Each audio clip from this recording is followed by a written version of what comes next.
اعوذ باللہ من الشیطان الرجیم بسم اللہ الرحمن الرحیم الحمد للہ الذی نور قلوب العارفین بنور معرفتہ واثبت فؤاد انبیائہ واولیائہ بقصص الانبیاء والمرسلین واکمل ایمان المسلمین والمؤمنین بولایت علی امیر المؤمنین علیہ السلام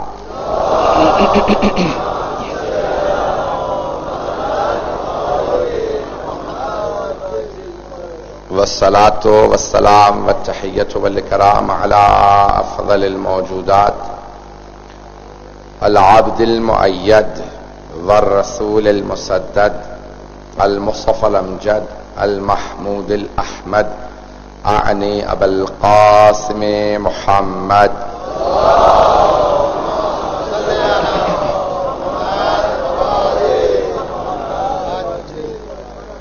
وعلى اوصیائه لا سیما بقیۃ اللہ فی الارضین روحی وارواح العالمین لتراب مقدمہ الفدا واللعنة الدائمة على أعدائهم أجمعين من الآن إلى قيام يوم الدين أما بعد فقد قال الله الحكيم في كتابه الكريم بسم الله الرحمن الرحيم فأقم وجهك للدين حنيفا فطرة الله التي فطر الناس عليها لا تبديل لخلق الله ذلك الدين القيم ولكن اکثر الناس لا يعلمون صدق اللہ العلی العظیم صلوات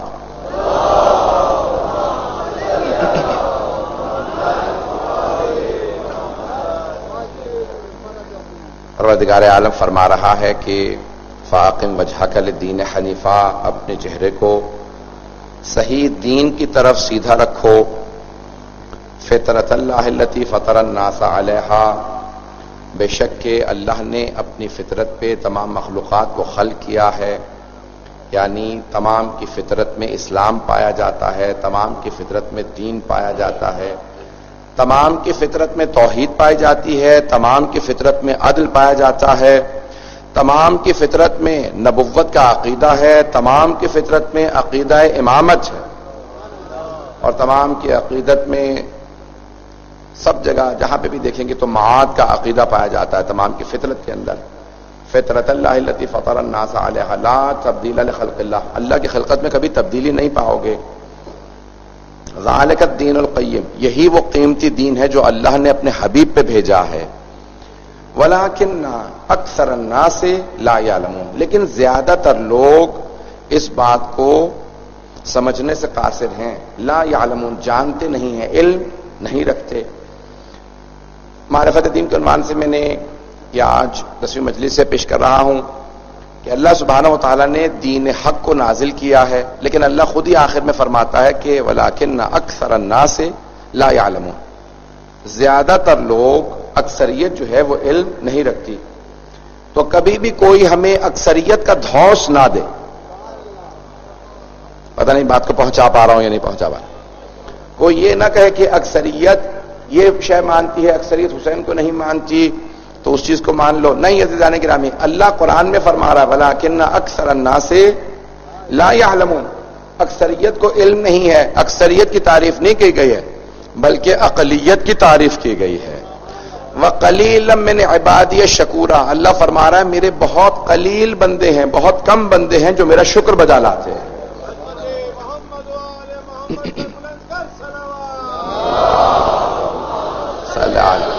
محمد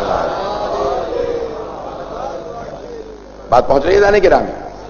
آج کوئی یہ نہ کہے کہ نہیں اکثریت حسین ابن علی علیہ السلام کی دنیا میں ماننے والی نہیں ہے، تو اکثریت تو رسول خدا کی ماننے والی نہیں دنیا کے اندر۔ 7 ارب 30 کروڑ سے زیادہ دنیا میں افراد ہیں، جن میں 1 ارب 80 کروڑ کے قریب مسلمان ہیں، تو اکثریت تو خود رسول اسلام کو نہیں مانتی، تو کوئی یہ ہمیں نہ کہے کہ اکثریت حسینی نہیں ہے اس لیے تم لوگ غلط ہو۔ نہیں، بہت کم بندے ہوتے ہیں جو اللہ کی حقیقت کے پیچھے چلتے ہیں۔ اجانے گرامی، اللہ کو ماننے والے کم ہیں، رسول کو ماننے والے کم ہیں، اور آل محمد کو ماننے والے کم ہیں، لیکن بہت کم بندے ہیں جو احساس کرتے ہیں۔ اور دوسرا بہت بڑا مسئلہ یہ ہے کہ ہم اکثریت جو دنیا کے اندر رہنے والے لوگ ہیں، وہ امام حسین کا فرمان میں پیش کر رہا ہوں کہ جب پوچھا مولا بہت کم آپ کے ساتھ لوگ آئے، تو آپ نے فرمایا کہ ان الناس عبید الدنیا، زیادہ تر لوگ دنیا کے بندے ہیں، اللہ کے بندے بہت کم ہیں، جو اللہ کے بندے ہیں وہ میرے ساتھ ہیں۔ عزیزان گرامی، پروردگار کی بندگی کیجئے گا، جو بھی بندہ خدا بنے گا خود بخود حسین ابن علی کی طرف کھینچا چلا آئے گا۔ کیا حسین،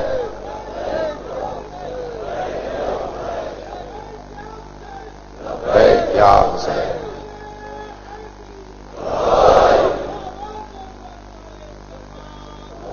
اللہم صلی علی محمد۔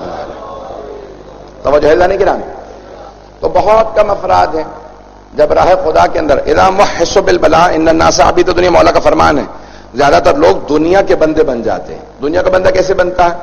بعض اوقات لوگ کہہ رہے ہوتے میں خدا کا بندہ ہوں، لیکن دل میں دنیا بسی ہوئی ہوتی ہے، اسے خود بھی سمجھ میں نہیں آ رہا ہوتا میں دنیا کی بندگی کر رہا ہوں۔ آج پاکستان میں جب چھٹیوں کا اعلان ہوا تو اعلان ہوا کہ مری یہ وہ جتنے بھی تفریحی پاکستان کے مقامات ہیں وہاں ایک سیلاب ہے، لوگوں کو یہ احساس نہیں ہو رہا ارے عاشورہ آ گیا ہے۔ عزیزان گرامی، وقلیلا من عبادی الشکور، بہت کم بندے میرا شکر ادا کرنے والے۔ سن رہے ہیں نا حضرات میری بات کو؟ عزیزان گرامی، مولا حسین فرما رہے ہیں ان الناس عبید الدنیا، پھر فرماتے ہیں وَإِذَا مُحِّسُ بِالْبَلَاءِ قَلَّتْ دَيَّانُونَ، دیان یعنی دیندار، مولا فرماتے دیانون جمع ہے۔ مولا فرماتے ہیں اگر کسی کو مبتلا کر دیا جائے آزمائشوں کے اندر، اللہ اگر آزمائش بھیج دے، سختی بھیج دے، تو دیندار افراد بہت کم رہ جاتے ہیں۔ اچھے وقتوں میں ساتھ دینے والے زیادہ ہوتے ہیں، برے وقتوں میں ساتھ دینے والے کم ہوتے ہیں۔ عزیزان گرامی، جب پیغمبر اسلام کے بعد آل محمد پہ آزمائشیں آئیں تو جو پیغمبر کے سامنے بھی آل محمد قدم بھرتے تھے کہ ہم آل محمد کا ساتھ دیں گے، بہت کم افراد ساتھ رہے، کیونکہ سختیوں کے اندر ساتھ دینا ایمان کی علامت ہے۔ بہت مشکل کام ہے، اہل بیت کے مصائب بہت زیادہ، میں سخت جملے کہہ رہا ہوں میں جانتا ہوں، لیکن دین میرا موضوع ہے، دینداری موضوع ہے، معرفت دین موضوع ہے۔ دین کو پہچانے بغیر آل محمد کے کبھی بھی انسان دیندار نہیں بن سکتا۔ تو عزیزان گرامی، جب دین پہ آزمائشیں آنے لگتی ہیں، سختیاں آنے لگتی ہیں، تو بہت کم افراد رہ جاتے ہیں۔ ساتھ چلنے والوں کا کم ہونا راہ خدا کے اندر، مولا فرماتے ہیں راہ خدا کے اندر میں نے بہت کم افراد کو حق کے راستے پہ پایا ہے۔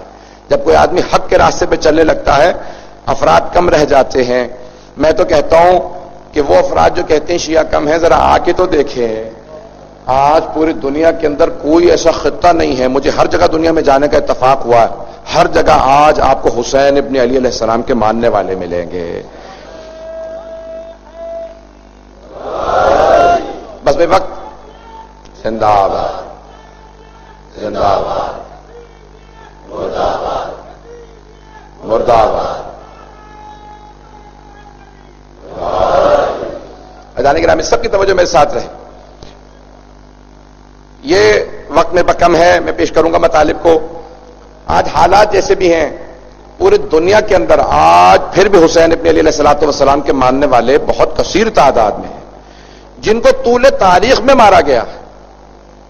جس زمانے میں دنیا کی آبادی کروڑوں میں بھی نہیں تھی، اس زمانے میں 4 لاکھ حیدر کرار کے ماننے والوں کو مارا گیا، حجاج ابن یوسف ثقفی نے اس زمانے میں۔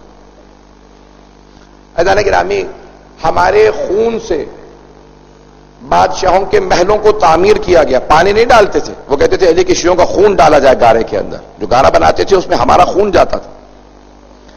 کتنے ظلم کیے گئے، عزاداری کرنے پہ پابندیاں تھیں، حسین کا نام لینے پہ پابندی تھی۔ آج یہ جو ہم نعرہ لگا رہے ہیں، یہ ہم نعرہ جناب امیر کا نعرہ لگاتے ہیں، کوئی یا علی بعد میں کہتا تھا، سر پہلے قلم ہو جاتا تھا۔ اس زمانے میں بھی لوگ عزاداری بھی کرتے رہے، مولا امیر المومنین کو اس زمانے میں مانتے رہے، پیچھے نہیں ہٹے۔ عزاداری پہ پابندیاں لگے، جو عزاداری کرے گا اسے ٹیکس دینا پڑے گا۔ غربت تھی، لوگ مکان بیچ کے عزاداری کرتے تھے۔ عزیزان گرامی، جناب سید الشہداء کی زیارت پہ پابندی لگا دی گئی، لوگ اس زمانے میں پیسے دے دے کے زیارتوں پہ جاتے رہے، یہاں تک کہ ایک ایسا دور آیا، تاریخ بغداد اٹھا کے دیکھیے، ہماری تاریخ نہیں ہے، اوروں نے لکھی ہے، اس کے حاشیے پہ لکھا ہے کہ ایک ایسا بھی دور آیا بنی عباس کے زمانے میں کہ انہوں نے کہا کہ یہ کیوں نہیں رک رہے، پھر بھی ہر سال زائرین آ جاتے ہیں، روکا جائے، ہم نے ٹیکس لگا دیا، پیسے سب کچھ دے رہے ہیں، پھر بھی آ رہے ہیں زیارت کے لیے، تو کہا نہیں رک جائیں گے، ان سے کہو کہ ہاتھ کٹوا کے زیارت کرنی پڑے گی۔ ٹھیک ہے، زائرین کی تعداد کم ہو گئی تھی، لیکن پھر بھی لوگ زیارت کے لیے جا رہے تھے، یہاں تک کہ پل بغداد پہ سپاہی فوجی بیٹھے تھے اور انہوں نے بنی عباس کے، انہوں نے خاتون سے کہا کہ او بڑھیا تجھے نہیں پتا ہم ہاتھ کاٹتے ہیں حسین کی زیارت کرنے پہ؟ کہاں جانتی ہوں، کہا جانتی ہو، کہاں پھر بھی زیارت کرو گی؟ کہاں، کہ پھر ہاتھ نکالو۔ انہوں نے الٹا ہاتھ سامنے رکھا، کہا نہیں ہم سیدھا ہاتھ کاٹتے ہیں، کہا سیدھا ہاتھ تو تم نے پچھلے سال کاٹ دیا تھا، سیدھا ہاتھ کٹوا لیا، پھر بھی الٹا ہاتھ کٹوا کے زیارت کے لیے آ گئی۔ عزیزان گرامی، جب اس دور میں زیارت سید الشہداء نہ رک سکی تو آج کون روک سکتا ہے؟ یہ جتنی مرضی لوگ پابندیاں لگاتے رہے، عزیزان گرامی یہ پابندیاں لگتی رہے، لبیک یا حسین، مل کے سب لگا لبیک یا حسین، لبیک یا حسین، لبیک یا حسین، اتنی اونچی آواز سے کہ مولا کو کربلا میں آواز آئے،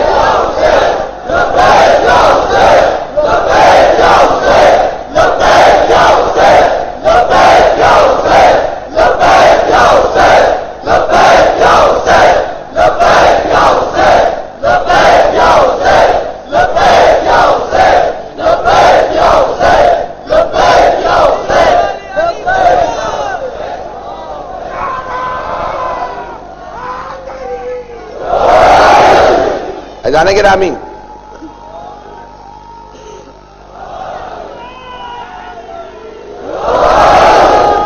یہ نہ سمجھیں یار، کوئی یہ نہ سمجھے کہ یہاں پہ آپ چند ہزار یا چند لاکھ افراد بیٹھے ہیں، کوئی یہ نہ کہے کہ چند کلومیٹر تک مجمع ہے، ہر جگہ پہ پورے کے پورے تمام شیعہ آبادیوں کے اندر چند لاکھ افراد بیٹھے ہیں، نہیں، یہاں پہ آپ کو اندازہ نہیں ہے کہ آپ کی تعداد سے زیادہ ملائکہ موجود ہے۔ کبھی بھی اپنے دلوں میں خوف نہ آنے دیں، قرآن کی آیت ہے، اے میرے حبیب یہ جو آپ کے چند افراد ماننے والے ہیں، مکے میں چند افراد تھے، انگلیوں پہ گنے جا سکتے تھے، ان سے کہہ دیجئے کہ یہ تنہائی محسوس نہ کریں کہ جب سے ماننے لگے ہیں اب سب نے ان کو چھوڑ دیا ہے، سارے خاندان نے چھوڑ دیا کیونکہ رسول خدا کو ماننے لگے۔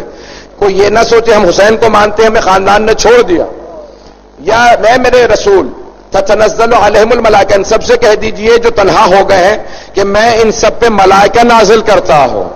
جب یہ تنہا ہوتے ہیں ان کے چاروں طرف ملائکہ ہوتے ہیں، وہ ان سے بار بار کہتے رہتے ہیں اپنے آپ کو تنہا محسوس نہ کرنا، ہم سب تمہارے ساتھ ہیں۔ عزیزان گرامی جب ہم تنہا تھے تو ہم تنہا محسوس نہیں کر سکتے، عزیزان گرامی اب تو ہم ہزاروں لاکھوں کروڑوں کی تعداد میں موجود ہیں۔ اسی پاکستان میں آج 5 کروڑ سے زیادہ شیعہ ہیں، یہ آج لاہور میں یا اور بعض مقامات میں جو واقعات ہو گئے، یہ آپ کے خیال میں جو وارداتیں کر رہے ہیں، یہ واردات کرنے سے جلوس کے اوپر اگر کوئی حملہ کر دے گا جلوس رک جائے گا؟ جب دربار یزید میں یزید عزاداری نہیں روک سکا تو اور کون عزاداری کو روک سکتا ہے؟ جہاں چند بیبیاں تھیں، ایک مولا سجاد، گلے میں توق، ہاتھوں میں زنجیریں، پاؤں میں بیڑیاں، وہاں پہ بھی امام حسین کی عزاداری ہو رہی تھی، جناب زینب وہاں بھی مجلس پڑھ رہی تھی، وہاں پہ بھی لوگ رو رہے تھے، اور ایسے لوگ بھی رو رہے تھے جنہیں یزید نے بلایا تھا، یزید کے بلائے ہوئے تھے لیکن جناب زینب کے مصائب پڑھنے پہ رو رہے تھے۔ عزیزان گرامی دنیا کو سمجھا دیں جب دربار یزید میں مجلس نہیں رک سکی، جب دربار یزید میں مجلس نہیں رک سکی، جب بنو امیہ بنی عباس مجلس کو نہیں روک سکے، تو یہ آج مجلس کیسے رک سکتی ہے؟ میں نے پہلے ایک جملہ کہا تھا 3 محرم کو یا 4 محرم کو، جب یاد نہیں ہے، کہ جب صدام مجلس سے نہیں روک سکا، 27 سال حکومت میں رہا اور 27 لاکھ سے زیادہ اس نے شیعوں کو شہید کر دیا، جیسے ہی ہٹا، جہاں وہ عزاداری جب وہ آیا تھا نا حکومت کے اندر، جہاں مجالس تھیں، جہاں پہ جتنے چند لاکھ افراد آتے تھے، اس سے کئی گنا افراد زیادہ صدام کے ہٹنے کے بعد مجلسوں میں آنے لگے۔ جب وہ مجالس نہیں روک سکا، وہ سارے کے سارے افراد مر گئے جو مجالس روکتے تھے۔ عزیزان گرامی حسین کی مجلس آج بھی باقی ہے، جو مجالس کی مخالفت کرتا ہے وہ ہواؤں میں پھٹ کے بکھر جاتا ہے۔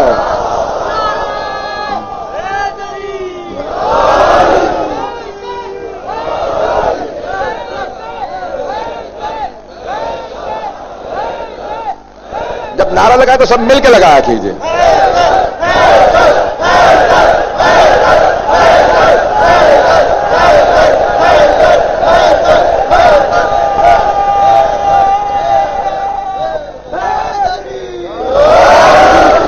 اذان گرامی یہ پوری دنیا میں آج مجالس برپا ہو رہی ہیں. اذان گرامی یہ تمام دنیا میں مجالس برپا ہو رہی ہیں اور مجالس بڑھ چکی ہیں اور بڑھیں گی. جناب زینب کا وعدہ ہے کہ پوری دنیا کا کوئی حصہ نہیں ہوگا جہاں میرے بھائی کی مجلس نہ ہو. کہ مجالس ہوتی رہیں گی اور جو دیندار بننا چاہتا ہے مجالس سے وابستہ رہے. حسین ابن علی سے وابستہ آدمی ہی دیندار بنتا ہے. آج میں چند جملوں کو پیش کرنا چاہتا ہوں. میں بہت زیادہ تفصیل سے نہیں پڑھوں گا.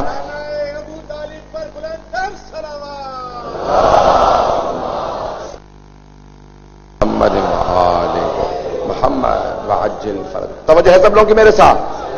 میں جانتا ہوں آپ لوگ جلوسوں میں چلتے رہے ہوں گے, سارا دن تھک کے آئے ہوں گے, سب نے بے انتہا مجالس بھی کی ہوں گی. نہ جانے میں بھی راستے میں دیکھ رہا تھا بہت بہت دور سے میری بہنیں, میری مائیں بچوں کو لے کے, میرے بھائی بہت بہت دور سے پیدل چلتے ہوئے آ رہے ہیں. میرا سلام ان ماؤں کو جو بچوں کو لے کے مجالس میں آ رہی ہیں.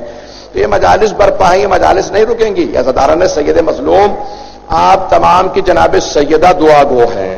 ارے جسے جناب سیدہ کی دعا ہو وہ کیسے ختم ہو سکتا؟ تو یہ قوم باقی رہنے والی ہے. اذان گرامی تو دینداری کی سب سے بڑی علامت جناب سید الشہداء سے وابستگی ہے.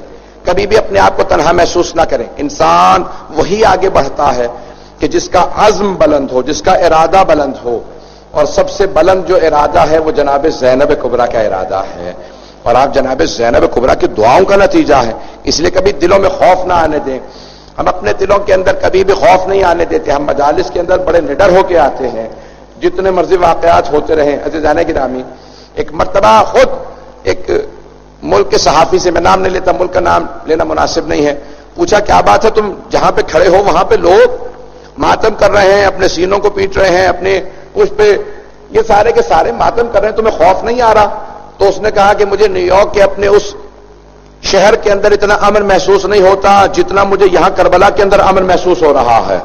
کہا یہ سارے ماتمی تمہارے چاروں طرف ہے, تمہیں خوف نہیں آتا؟ کہا نہیں, کیونکہ یہ اپنے اوپر ماتم کر رہے ہیں, یہ دوسروں پہ ظلم نہیں کرتے. ان کے درمیان میں مجھے جتنا اطمینان ہے کافر ہوتے ہوئے محسوس کر رہا ہوں. عجیب و غریب سکون ہے کربلا کے اندر. نہ جانے کس نے کربلا میں قربانی دی ہے. اب جو بھی آتا ہے حسین ابن علی کی بارگاہ کے اندر امن محسوس کرتا ہے, سکون اسی کو محسوس ہوگا جو جناب سید الشہداء پہ ایمان لے آئے. اذان گرامی اطمینان کوئی بھی چاہتا ہے تو ذرا آئے مجالس کے اندر دیکھے کتنا سکون ہے. میں نے ایک دن کہا تھا آپ سے کہ میں آرام نہیں کرتا. بہت سے لوگ کہتے ہیں مولانا محرم آ گیا آپ کا تو آرام ختم ہو گیا. ہاں آرام نہیں ہے لیکن سکون بہت ہے. ان مجالس کے اندر سکون بہت ہے. پوری دنیا کو دعوت دیجیے ذرا ہماری مجالس میں آ کے دیکھیں. حسین ابن علی کی بارگاہ میں آنے کے بعد انسان کو سکون محسوس ہوتا ہے. یہاں اگر دشمن بھی آ جائے تو سکون محسوس کرے گا. ارے یہاں پہ تو اگر کوئی پانی بند کرنے والا حر بھی توبہ کر کے آتا ہے تو وہ ایک مرتبہ اس ایمان کے درجے پہ آ جاتا ہے کہ کہاں کس درجے پہ تھا, پھر اچانک علیہ السلام ہو جاتا ہے کہ جسے امام معصوم بھی سلام کرتے ہیں. میں پیش کر رہا ہوں آج, میں یقین مانیے شب عاشور ہے, میری پوری کی پوری نگاہیں میرے نگاہوں کے اندر کربلا چل رہی ہے. تو میں آج پیش کرنا چاہتا ہوں کہ تمام کی تمام دنیا کو ہماری طرف سے دعوت ہے. جناب سید الشہداء کو پڑھنا شروع کیجئے, سننا شروع کیجئے, جناب سید الشہداء سے وابستہ ہونا شروع کیجئے. دین خود بخود آپ کے دل میں اترنے لگے گا, آپ کی نگاہوں سے آپ کے قلب میں جانے لگے گا. عزیزان گرامی یہ جو قرآن بار بار کہہ رہا ہے تمہارا ایمان تمہارے دل میں اترا ہی نہیں ہے, ذرا حسین کو مان کے دیکھو, خود بخود دل ایمان سے لبریز ہو جائے گا.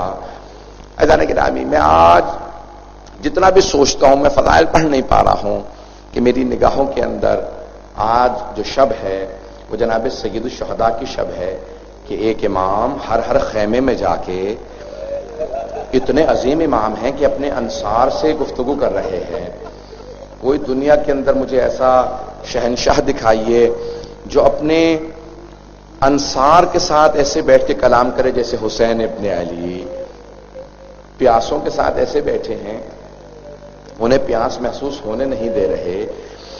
اذان گرامی سب انصار سے ملے, اس کے بعد پھر اپنے اہل بیت کے پاس گئے، خیموں کے باہر سے گزر رہے ہیں، پھر ایک مرتبہ ایک بی بی کے پاس آتے ہیں، کہا عباس اب میرے پاس کوئی نہ آئے، میں ذرا زینب کے پاس بیٹھنا چاہتا ہوں۔ اب مولا جانتے ہیں کہ دلاسوں کا وقت گزر چکا ہے، اب تسلیاں دینے کا وقت نہیں ہے۔ کہا زینب کل سب مارے جائیں گے، ایک ایک کر کے جناب زینب کو سب کے نام بتا رہے ہیں، بی بی کے آنسو شروع ہو گئے۔ کہا زینب کل علی اکبر بھی مارا جائے گا، زینب کل قاسم بھی مارا جائے گا، اے میری بہن زینب اون و محمد مارے جائیں گے۔ پھر ایک مرتبہ مولا نے کہا زینب کل عباس بھی مارا جائے گا۔ عزیزان گرامی، جناب سید الشہداء جب بول رہے تھے نا جناب زینب سے کہ ہم کلام ہیں، تو بی بی کے آنسو بہ رہے تھے۔ اچانک مولا نے کہا زینب کل آپ کا ماں جایا حسین بھی مارا جائے گا۔ تو بس بھئی ایک مرتبہ جناب زینب کو بتانا شروع کیا مولا نے، کہا زینب اب تسلیوں کا دلاسوں کا وقت نہیں رہا، اب سب کھل کے بتا رہے ہیں کیا کیا ہوگا۔ کہا زینب پھر خیموں کو آگ لگا دی جائے گی۔ اب مولا آئندہ کا لائحہ عمل دے رہے ہیں، زینب میرا بیٹا صرف مردوں میں میرا بیٹا سجاد بچے گا، آپ میرے بیٹے کے ساتھ جائیں گی، کوفے کے بازاروں میں جائیں گی، شام کے بازاروں میں جائیں گی، زینب پھر آپ کو شرابی کے دربار میں بھی جانا پڑے گا۔ بس بھئی مولا پھر سب کچھ بتا رہے ہیں، تو سنتے جائیں گے آرام آرام سے، میں پڑھوں گا ابھی۔ تو جانے کی رامی شب گزر رہی ہے، تو ایک مرتبہ جناب زینب کبریٰ بھائی کی کلام کو سن رہی ہیں۔ پھر ایک مرتبہ جناب زینب نے، بعض علماء نے یہ روایت لکھی ہے، پڑھنے میں حرج نہیں ہے، ایک مرتبہ جناب زینب کبریٰ نے کہا کہ بھیا، ایک مرتبہ بی بی نے آنسوؤں کو صاف کیا کہ بھیا آپ نے اپنے انصار کا امتحان تو لے لیا ہے نا، یہ چھوڑ کے تو نہیں چلے جائیں گے؟ بھیا نانا کو ان کے اصحاب چھوڑ کے چلے گئے تھے، بابا کو بھی لوگ چھوڑ کے چلے گئے تھے، ہمارے بھیا حسن کو بھی چھوڑ کے چلے گئے تھے۔ بس جب جناب زینب پوچھ رہی تھی نا مولا حسین سے کہ آپ کے انصار چھوڑ کے چلے تو نہیں جائیں گے، تو جناب حبیب خیمے کے باہر سے گزر رہے تھے۔ جناب حبیب نے فوراً آواز دی، اے انصار حسینی خیموں سے باہر آ جاؤ، علی کی بیٹی کو امتحان چاہیے۔ ایک مرتبہ سارے انصار خیموں سے باہر آ گئے۔ جناب حبیب نے ایک مرتبہ خود اپنے ہاتھ سے تلوار کھینچی، 80 برس کے جناب حبیب تلوار کھینچی، آواز دے کے کہا اے علی کی بیٹی اگر آپ حکم کریں ہم اپنی تلواروں سے اپنے سر قلم کر لیں گے، ہم اپنے سر کاٹ دیں گے۔ جناب زینب کے آنسو بہنے لگے، کہا کہ میں اپنی ماں جناب سیدہ سے آپ کی شفاعت کروں گی، میں کہوں گی اماں حسین کے انصار جیسا کوئی نہیں ہے، انہوں نے اس حالت کے اندر میرے بھائی کا ساتھ دیا۔ بس بھئی ایک مرتبہ جناب زینب، شب عاشور بھی رک جائیں گے، شب عاشور ہے، اپنے ذہنوں کو تیار کر لیں، میرے سارے کے سارے ماتمی بھائی ذہنوں کو تیار کریں۔ رات گزرتی رہی، مولا خیموں کا ایک دورہ کر رہے ہیں، سن رہے ہیں، ہر ماں اپنے بیٹے سے کہہ رہی ہے میرے شیرو کل مقابلہ کرنا، کل دشمنوں کے مقابلے میں کھڑے ہونا، اے میرے شیرو۔ ہر ماں اپنے بیٹے سے کہہ رہی ہے، کوئی جناب لیلا کی آواز آ رہی ہے کہ کہہ رہی ہے علی اکبر آپ کے بغیر میرا گزارا نہیں ہے، کوئی جناب ام فروا کہہ رہی ہے قاسم میں نے آپ کے بابا سے وعدہ کیا تھا۔ پھر ایک ماں کہتی ہے علی اصغر بیٹا آپ ابھی جوان نہیں ہوئے، چلنے لائق نہیں ہیں بیٹا، آپ میدان میں چل کے نہیں جا سکتے، بس بیٹا میری دودھ کی لاج رکھ لیجئے گا، بیٹا میں فاطمہ کی بیٹی نہیں ہوں، میں اہل بیت میں سے نہیں ہوں، میں باہر سے بیاہ کے آئی ہوں، بیٹا بس اپنی ماں کی آبرو رکھ لیجئے گا، کوئی یہ نہ کہے رباب کے دودھ کا اثر رہا ہوگا، میرے لال روز قیامت میں آپ کی دادی زہرا کے سامنے سرخرو ہو جاؤ۔ بس بھئی جناب سید الشہداء گزرے، اتنے میں ایک بی بی کی آواز آئے، پروردگارا تو نے مجھے اولاد نہیں دی، اگر میرے ہاں بھی بیٹا ہوتا میں بھی بھیجتی اسے۔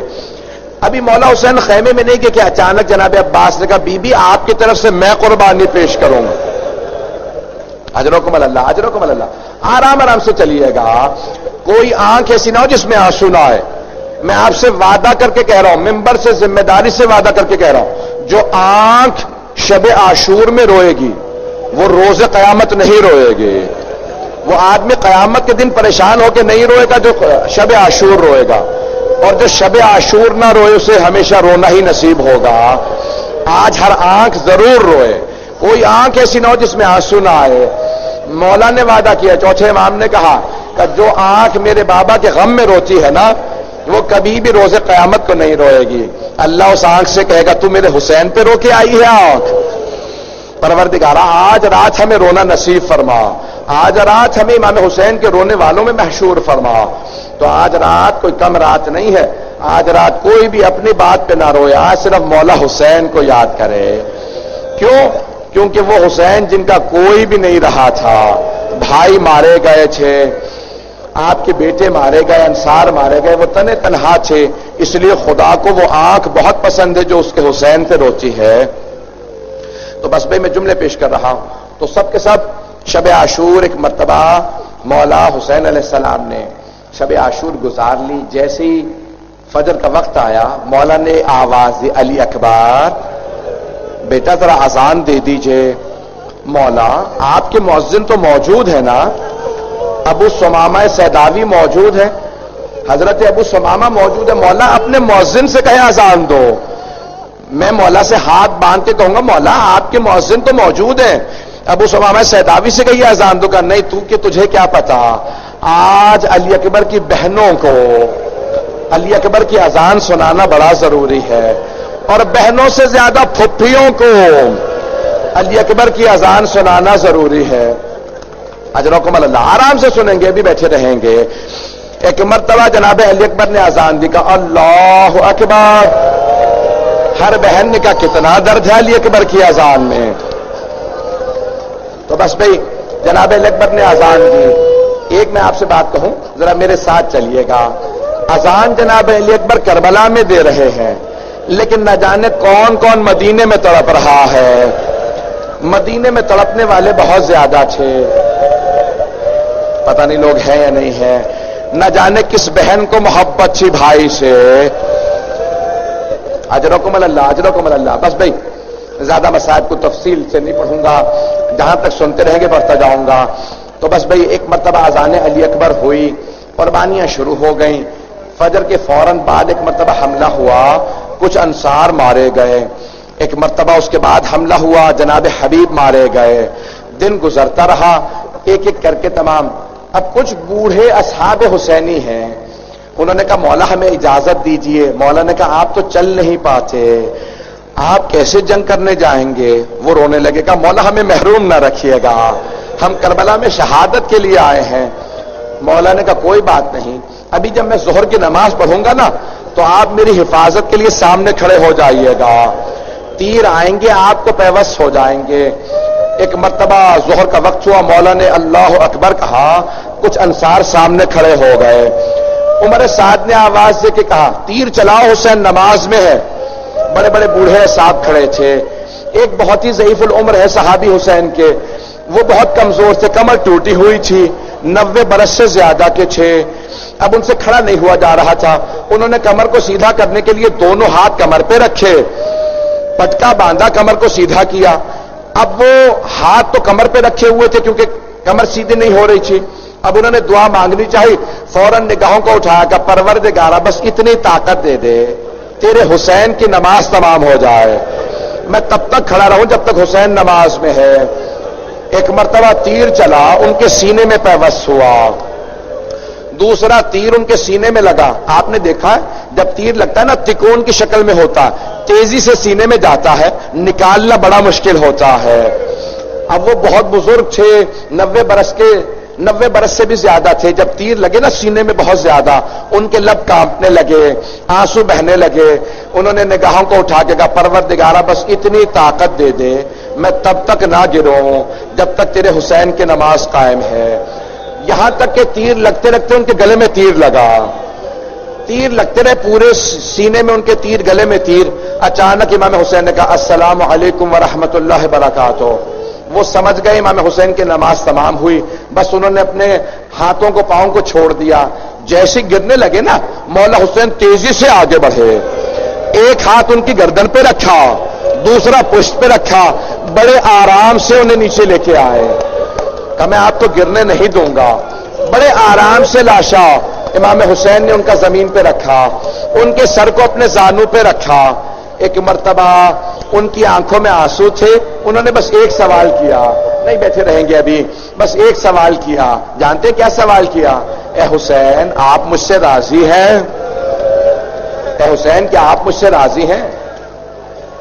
بس میں پڑھوں گا ابھی. آپ جناب علی اصغر کا تو میں نے بھی کچھ پڑھا ہی نہیں ہے. جناب علی اصغر کے مسائل کو سنیے گا. اجرکم اللہ اجرکم اللہ. نہیں اندر والے بیٹھے رہیں گے ابھی, آپ سنتے رہیں گے. بس بھائی ایک مرتبہ دن گزرتا رہا, ظہر کا وقت گزر گیا. ایک ایسا وقت آیا مولا حسین نے کہا حل من ناصر ینصرنا, جیسے کہا نا حل من ناصر ینصرنا. مولا نے یہ جملہ بار بار دہرایا. ایک مرتبہ کہا حل من ذابن یذبون حرم رسول اللہ, ہے کوئی جو نبی زادیوں کے پردے کو بچائے. جیسے کہا نا ہے کوئی نبی زادیوں کا پردہ بچائے. اچانک بیویوں کے رونے کی آواز آنے لگی. مولا خیمے کی طرف آئے, کہا زینب ابھی میں زندہ ہوں. کہا بھیا آپ نے جب کہا نا ہے کوئی جو نبی زادیوں کے پردے کو بچائے, تو علی اصغر نے اپنے آپ کو گہوارے سے گرا دیا. بس بھی ایک مرتبہ مولا حسین نے جناب علی اصغر کو لیا, سفید کپڑے میں بند کیا, ابا کے دامن میں چھپایا. روک کے بس ایک جملہ کہوں گا, اس کے بعد شروع کر دیجئے گا. ایک مرتبہ آئے, جیسے ہی میدان میں آئے نا تو جناب سید الشہداء نے ہاتھوں میں جناب علی اصغر کو لیا. حرملہ نے تیر رکھا, کمان میں تیر رکھا.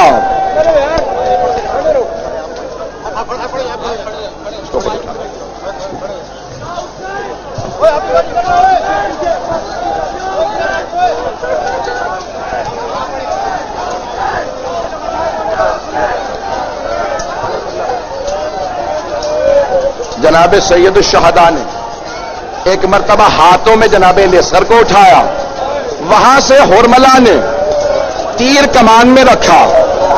جب تیر کمان میں رکھا, تیر کمان سے گر گیا. اس نے دوسری مرتبہ تیر کو کمان میں رکھا, پھر تیر گر گیا. جب تیسری مرتبہ اس نے تیر کمان میں رکھا تو عمر سعد نے کہا حرملہ کیا بات ہے؟ اگر مجھ سے کوئی پوچھتا لشکر یزید میں سب سے پتھر دل کون ہے, میں تیرا نام لیتا, تو اس سے ایک بچہ نہیں مارا جاتا. حرملہ نے کہا میں بچے کو تو مار دوں, لیکن جب بھی میں تیر کمان میں رکھتا ہوں ایک برقع پوش بی بی آتی ہے, وہ بی بی کہتی ہے حرملہ تو بھی اولاد والا ہے, میرے بچے کے بچے کو نہ مار. یا حسین یا حسین یا حسین یا حسین یا حسین یا حسین یا حسین.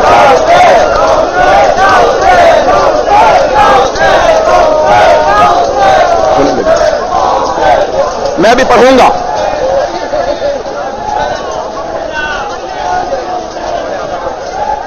بس بھائی سن کے رو, سن کے گریہ کیجئے گا, سن کے ماتم کیجئے گا. بس بھائی ایک مرتبہ حرملہ نے تیر رکھا, وہ تیر جو گھوڑوں کو مارا جاتا تھا,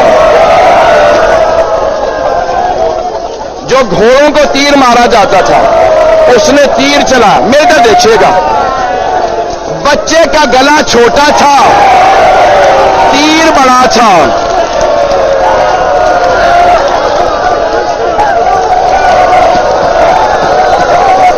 اجرکم اللہ.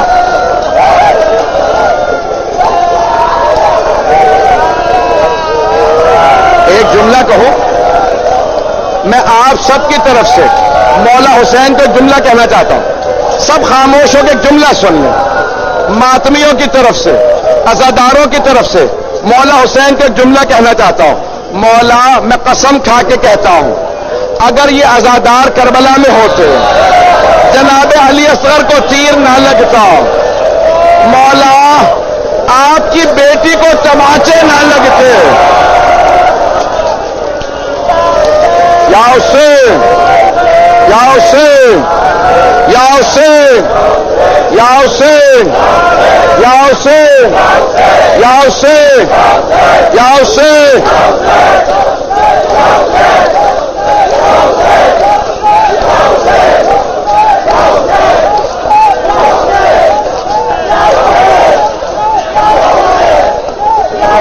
دو جملے نہیں میرا بھائی, میرا بچہ, دو جملے سنیں گے, میں بھی مسائل پڑھوں گا. ایک مرتبہ میں پڑھوں گا، جملہ سنیں گے، سنیں روایت پیش کر رہا ہوں. میرا بھائی کہہ رہا ہے جناب سکینہ کے بھی مسائل پڑھیے گا، ہاتھ جوڑ کے کہہ رہا سنیں گے مسائل. ایک مرتبہ تیر چلا، گلا چھد گیا، مولا حسین نے لاشا اٹھایا، خیمے کی جانب بڑھے، 7 قدم آگے لیے، 7 قدم پیچھے لیے، کہتے جاتے تھے انا للہ و انا الیہ راجعون.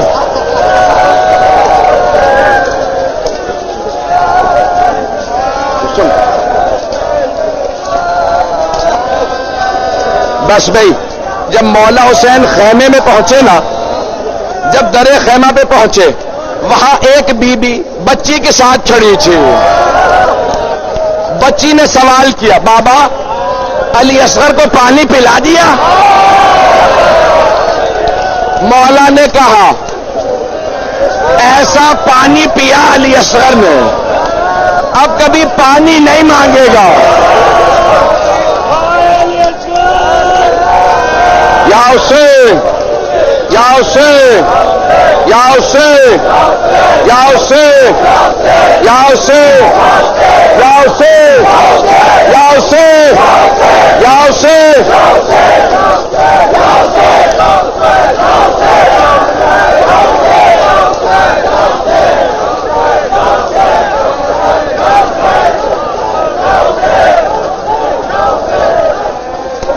2 منٹ سنیں گے. میرا آپ سے وعدہ ہے کوئی آنکھ ایسی نہیں ہوگی جس میں آنسو نہ ہو. بس 2 منٹ رک جائیے گا، کوئی ابھی نہ روئے. ایک مرتبہ مولا جب واپس آئے نا خیمے میں، تو مولا نے جناب رباب سے کہا رباب کل لاشوں کو پامال کیا جائے گا. میری ایک آخری حسرت ہے، رباب علی اصغر کا لاشا پامال نہ ہو. رباب علی اصغر کا لاشا پامال نہ ہو. مولا حسین نے خیموں کے پیچھے ایک قبر تیار کی، جناب علی اصغر کو رکھا، قبر کو بند کر دیا. کہ رباب میرے جد کی سنت ہے قبروں پہ پانی ڈالا جاتا ہے. جناب رباب نے آنسو بہائے کہ مولا قیامت تک آنسو بہاتی رہوں گی. بس بھائی ایک جملہ ہاتھ جوڑ کے کہہ رہا رک جائے. 2 جملے. ایک مرتبہ 11 محرم کا دن نکلا، ان ملعونوں نے ہر سر کو تن سے کاٹ کے نیزے پہ ملن کیا. رک جا. ایک ملعون نے کہا ہم نے 72 کو مارا تھا، ایک سر کم ہے.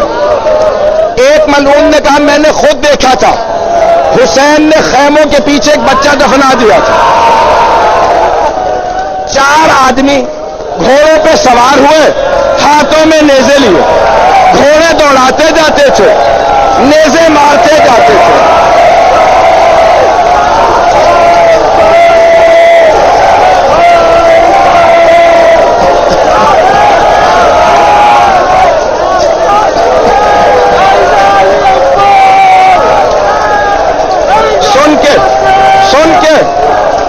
سن کے 4 آدمی گھوڑوں پہ سوار نیزے زمین میں مار رہے ہیں.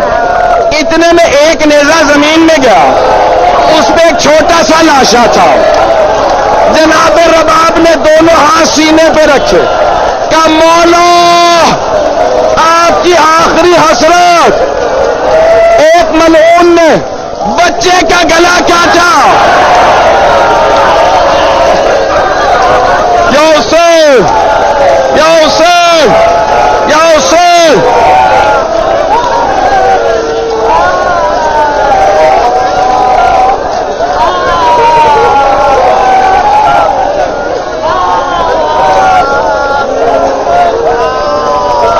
اور نہیں پڑھوں گا، میرا آپ سے وعدہ، آپ سے وعدہ میرا، اور نہیں پڑھوں گا. آخری جملہ سن لیجیے، ہاتھ جوڑ کے کہتا ہوں میرے ماتمیوں، میرے بھائیوں، میرے بچوں، آخری جملے سن لیں، پھر آپ ماتم کیجیے، میں چلا جاؤں گا. آپ ماتم کیجیے، میرا آپ سے وعدہ ہے جو اس جملے پہ روئے گا جناب سید شفاعت کریں گے. ہاتھ جوڑ کے کہہ رہا ہوں آخری جملہ، روایت کے الفاظ ہیں، جب امام زمانہ ظہور کریں گے نا، مکے سے مدینے جائیں گے، مدینے سے کربلا، جب کربلا پہنچیں گے تو زری کا دروازہ کھل جائے گا، سن کے مولا زری کے اندر جائیں گے، سارے عزادار دیکھ رہے ہوں گے، مولا دونوں ہاتھ زری کے اندر ڈالیں گے، قبر کے اندر ہاتھ ڈالیں گے، مولا حسین کی قبر میں ہاتھ ڈالیں گے، ایک چھوٹا سا لاشا اٹھائیں گے،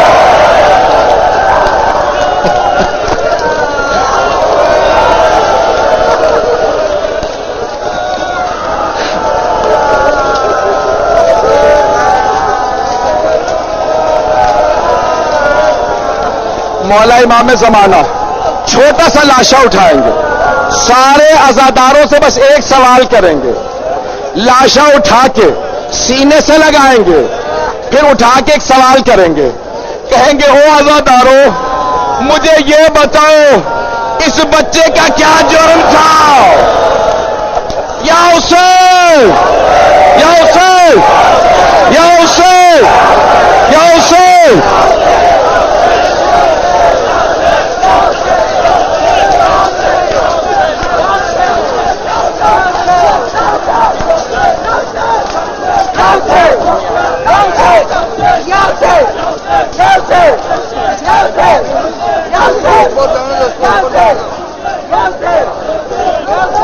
اس میں ایک جملہ کہوں گا، زیارت آ گئی ہے، جھولا آ گیا ہے، ہاتھ جوڑ کے ایک جملہ کہوں گا، پانی ضرور پیجیے گا، میں نہیں روکتا، لیکن جب پانی پیے نا تو کہیے گا مولا